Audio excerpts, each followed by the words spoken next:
much basically is that this body, they've gone off, they've done what they've been paid to do, which is to do a thorough job in presenting British history. What the pushback then is that apparently the civil service haven't liked what they've heard, and they're trying to browbeat them basically into modifying this content so that it's not as, some would say, accurate as it should be. Others would say unnecessarily derogatory. Where do you stand on it? Well, I think we can look back to the Windrush situation, and there was a lot of faults when it came to them just not understanding the situation generally. I think it's really interesting to consider that we're using the word sanitize, right? Because that would suggest that something is dirty. There is a deep colonial history in this country, and I think if you're going to service the people that come from that history, you need to know about it. And I think what we really need to be aware of is what's the truth. If they're too browbeaten to hear it, how do you think the people, living it feel?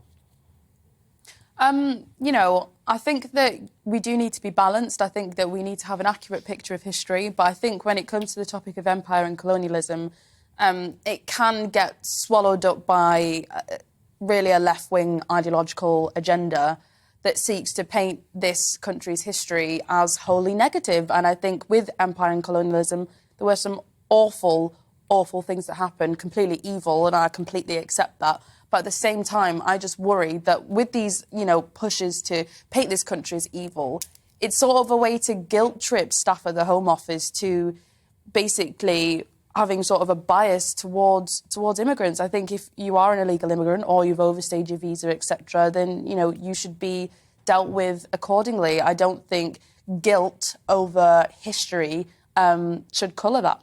Yeah, I mean, what I'd say on top of that as well is I don't even know why this course needs to be done in the Home Office. I mean, the Windrush so-called scandal has been weaponised, and I think the equality, diversity, inclusion industry are going to make loads and loads of money out of presenting this course to the Home Office, woke academics in woke universities, and they're going to be trotting out all the tropes of, like, Britain is racist, the Home Office is institutionally racist. Scandal. It was not a so-called scandal. It was it was a scandal for the 32 people who were actually sent back and shouldn't have been sent back and deported. There was only a very small number of people over a 16-year period. So, yes, it was a scandal, but I think it's been blown up to be presented as way, way more and affecting way, way more people than it actually did. Yes, those 32 people, were treated badly, but now this is being weaponised and to beat us, our country and the Home Office staff over the head with the idea of critical race theory and this country